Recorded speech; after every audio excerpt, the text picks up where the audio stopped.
wabarakatuh. Selamat pagi, salam sejahtera Bapak Ibu sekalian. Pagi hari ini saya diminta untuk memberikan materi edukasi mengenai batu empedu. Ya.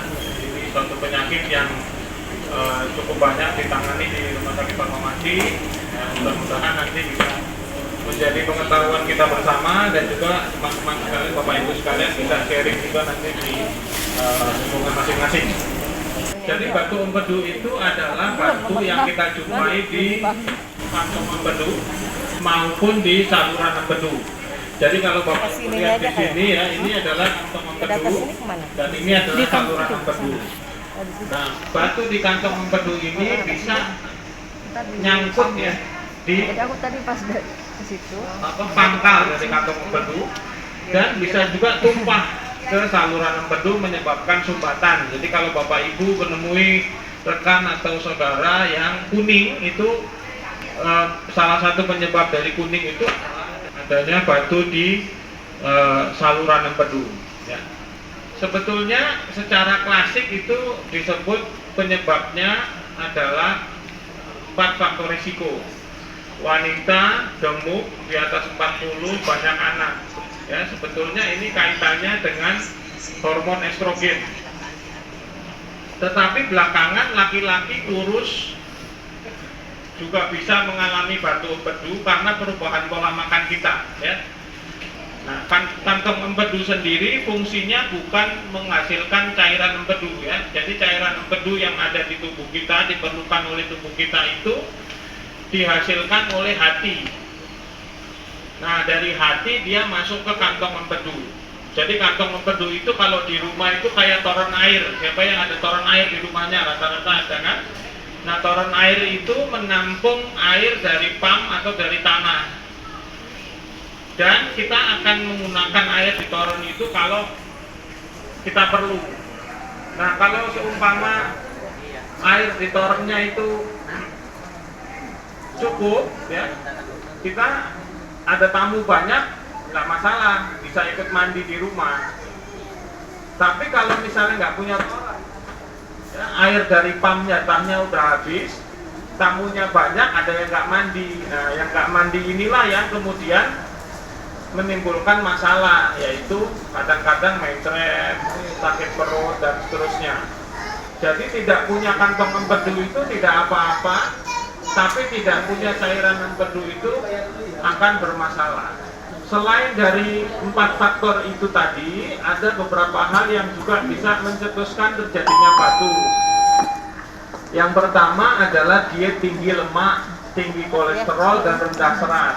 Ya, tadi saya sampaikan makanan-makanan seperti junk food itu meningkatkan risiko terbentuknya batu. Selain itu, penderita diabetes juga lebih sering mengalami batu empedu. Kemudian hamil dan penggunaan obat-obat dengan estrogen yang tinggi juga meningkatkan risiko tersebut. Makanya wanita itu sedikit banyak lebih sering mengalami batu di empedu tadi. Nah, yang berikutnya yang juga kita kadang-kadang lupakan adalah penurunan berat badan yang terjadi secara cepat dan banyak. Jadi turun 10 kilo dalam sebulan. Nah, itu hati-hati ada batu di kantong empedu. Kemudian diet keto. Ya, diet keto yang terjadi penurunan dalam waktu singkat juga hati-hati ada batu di kantong empedu. Lanjut. Nah, batu itu bermacam-macam ya. Yang paling sering adalah batu kolesterol. Jadi ada timbunan kolesterol yang mengkristal membentuk batu. Ada juga batu pigmen. Jadi si cairan empedu tadi itu mengkristal menjadi batu. Atau batu campuran. Ada kolesterolnya, ada pigmennya, kadang-kadang ada kalsiumnya. Jadi kalau difoto pakai pemeriksaan foto perut kayak ronsen dada gitu, kalau nggak ada kalsiumnya ya nggak kelihatan batunya. Ya, jadi pemeriksaan yang dianjurkan itu adalah pemeriksaan ultrasonografi atau USG. Gejalanya seperti apa? Jadi kalau batunya itu macam-macam, ada batunya bisa 2 atau 1 seperti yang pojok sana, bisa juga sedikit kecil-kecil seperti ini, ya. Bisa juga 1 tapi menyumbat, kandung empedunya besar, macam-macam. pada saat dia menimbulkan sumbatan, timbul sakit. Jadi seperti gambar ibu ini ya, kesakitan. Tapi ketika sumbatan itu batunya jatuh lagi ke kantong, sumbatannya hilang, sakitnya hilang. Makanya orang sakit batu kantong empedu itu sakit sampai begini, 5 menit, 10 menit kemudian udah ketawa lagi, ya. Yang khas itu nyerinya sampai ke punggung sini. Nah, tapi kadang-kadang ada batu yang ada di sana, orangnya nggak keluhan apa-apa.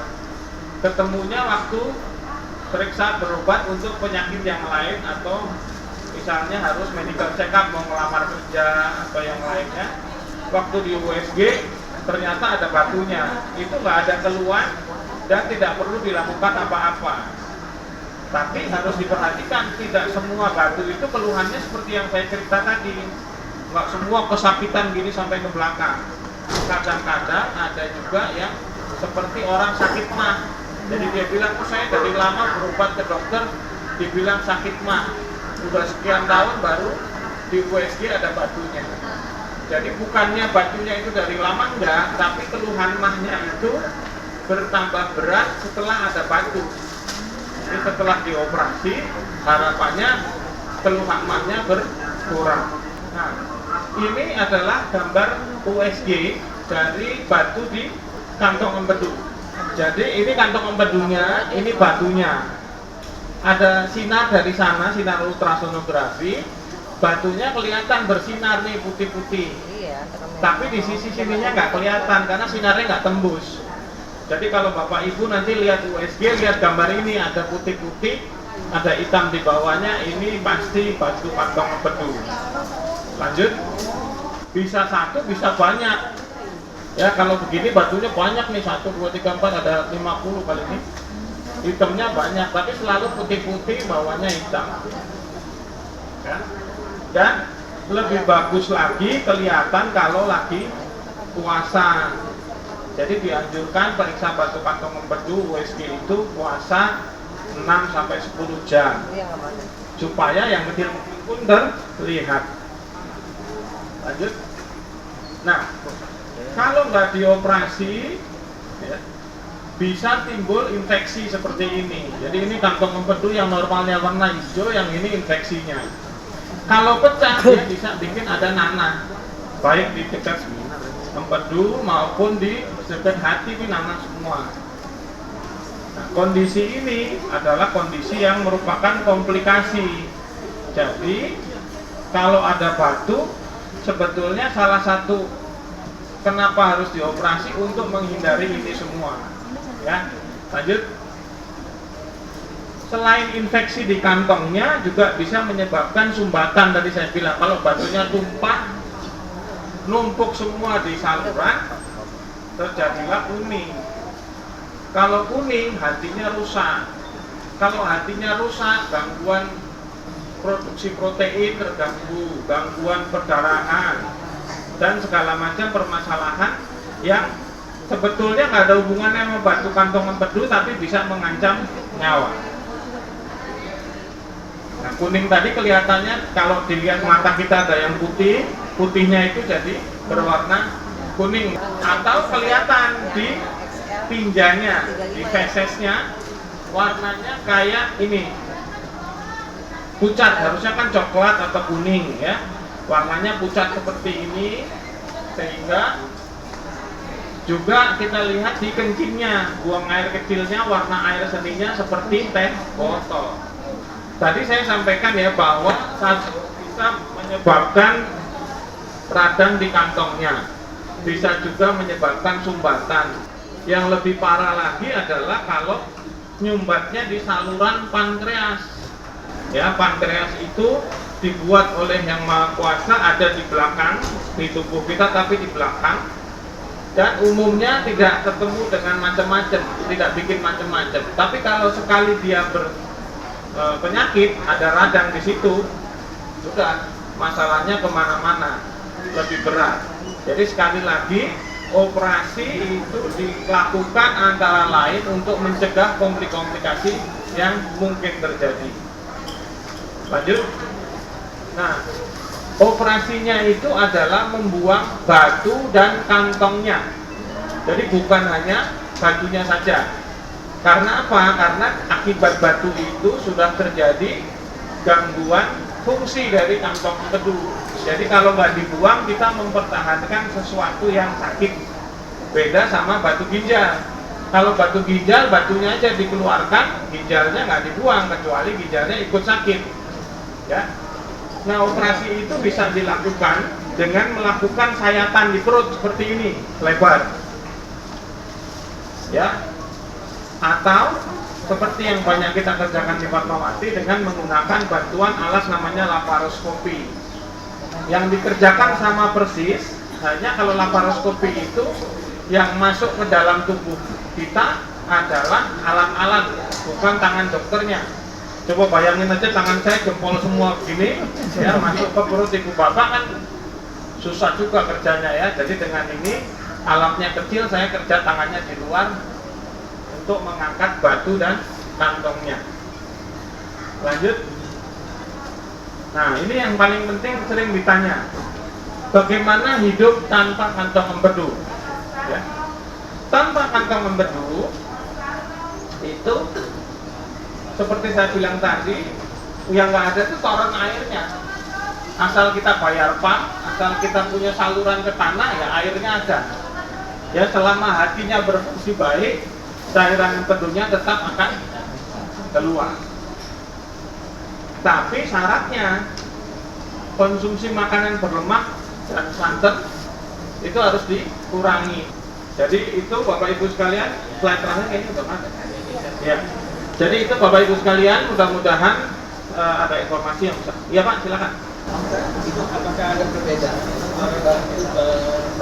batu dan batu ginjal? Oh, ada.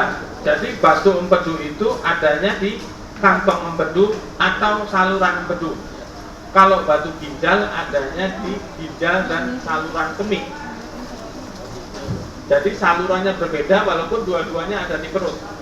Ya. Kalau batu empedu itu adanya di ini hati, ini saluran empedu adanya di bagian perut bagian atas. Kalau ginjal adanya di belakang sini sampai ke bawah. Gitu. Ginjal kaitan dengan kencing ya? Kencing. Kalau ini kaitannya sama mata kuning, BAB-nya warnanya abu-abu. Jadi ada yang namanya ESWL kalau batunya di ginjal. Syaratnya batunya itu harus diam posisinya. Misalnya gini, batunya di saluran begini, ditembak pada saat batunya diam. Tapi kalau batunya di sini Pak, kita napas dia gerak posisinya. Jadi ESWL itu tidak bisa menghancurkan semua. Satu. Yang kedua, ESWL itu atau misalnya ada obat untuk menghancurkan batu. Ya. Kalau batu itu dihancurkan, kalau batu ginjal dia jadi serpihan seperti pasir, kencing keluar. Kalau ini hancurnya jadi lumpur. Kalau lumpur dia jalannya ke sini. Ini yang namanya hati Bu atau lever. Ya. Ini yang namanya saluran yang warna hijau. Kalau ada sumbatan karena batu atau karena yang lain, kuningnya terjadi karena hijau ini tersumbat. Lama-lama hatinya rusak juga. Ya. Itu kuning yang karena saluran empedu. Tapi ada kuning yang memang hatinya sudah rusak karena infeksi, hepatitis. Hepatitis itu ada yang karena makanan, hepatitis A, ada yang karena dari darah, hepatitis B sama C. Itu hatinya rusak duluan, sehingga kuningnya karena hatinya yang rusak. Tapi kerusakan karena batu juga bikin hatinya rusak. Kalau yang karena batu belum jadi sirosis, baru namanya kolestasis. Kalau kolestasis itu berlangsung bertahun-tahun, jadi sirosis juga. Dan saya pernah dikasih tahu ketika batu itu diambil, hasilnya akan terbentuk lagi batu itu. Oke. Jadi saya di sini aja kayaknya di situ bunyi. Jadi batu empedu tadi kan saya bilang ada dua, batu di kantong sama batu di saluran. Kalau batu di kantong, selama kantongnya udah diambil, nggak mungkin terjadi lagi. Tapi batu di saluran itu bisa ada kalau ada gangguan di sepanjang hijau-hijau ini. Tapi umumnya batu yang di saluran itu paling sering karena batu tumpah. Kalau yang numpahin udah nggak ada, ya nggak mungkin terjadi lagi. Ada 10-20% orang yang batunya tumbuh sendiri di saluran. Bisa. Jadi operasi ini, walaupun tadi saya bilang alatnya kecil-kecil, operasinya nggak lama, tetap operasi. Tetap dibius. Biusnya bius umum, ibu nggak sadar, bapak nggak sadar. Jadi semua penyakit yang bisa mengganggu pembiusan harus diobati dulu. Makanya harus ketemu dokter jantung, dokter paru kalau umurnya di atas 40, atau ketemu dokter penyakit dalam kalau umurnya di bawah 40. Setelah itu ketemu dokter bius, ngobrol sama dokter biusnya. Saya di biusnya apa? Harus tanya, Bu. Jadi kalau ketemu dokter itu punya hak bertanya, Dok, saya mau di biusnya bius apa? Bangunnya berapa lama? Itu mesti tanya. Ya, ada alternatif lain apa enggak? Ketemu dokter bedah juga gitu. Ini mau diapain? Sakitnya?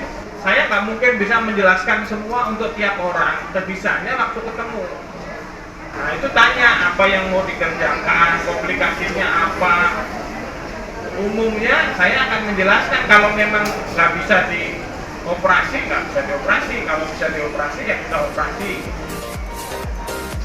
Ada lagi Bapak Ibu? Kalau tidak ada, saya ucapkan terima kasih atas perhatian dan kerjasamanya. Assalamualaikum warahmatullahi wabarakatuh. Terima kasih buat Dr. Adianto atas edukasinya.